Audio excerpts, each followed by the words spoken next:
tenho que correr muito rápido. Vem, dono. Ah. Agora eu vou matar esse lobo. O quê? Não.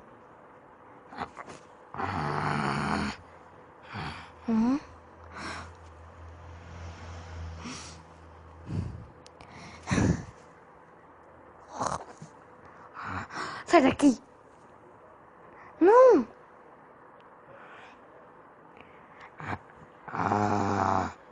Ai, meu Deus, mais um.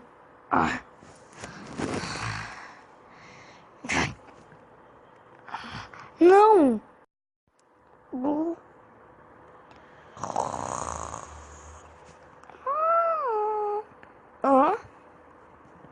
Vamos nessa, gente.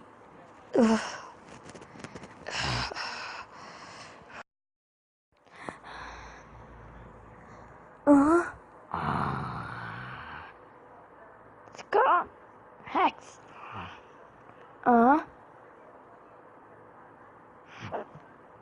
O que? Eu achei que...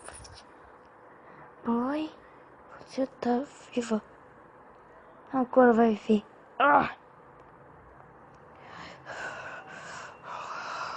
Cansei de bancar boazinha. Cansei. O quê? O quê? Não! Agora você vai ver o que é verdadeiramente um lobo raivoso.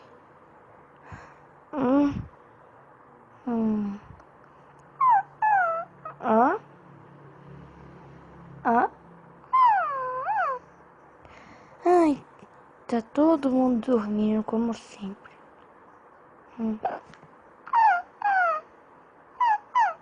Ai, meu Deus. Ele tá sozinho de novo. Nevasca. Nevasca. Cadê seu pai? Ai.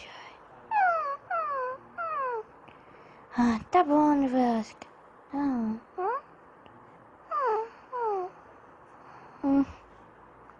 Tão bonitinha.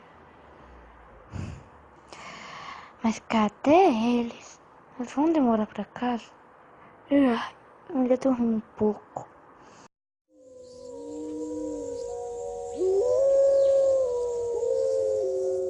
Ai, que bom. Cara, você acha mesmo que você comigo? Claro que tem que ter pedido pra mim, mas tá bom. Mas você sabe que você deixa pra trás. Aniversário tá, eu sei, né, cara? Nossa, olha só.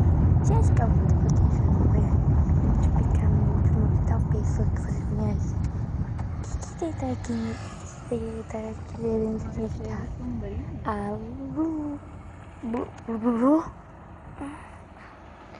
Eu sabia, ficou com o olhinho de filhotinho, ficou com o olhinho de filhotinho. Você gosta dela, lá, que ela tá cara, não enche. Cara, confia em mim, você vai que eu arraso. Você é mesmo um bobinho, hein? Nossa, pobre da outra.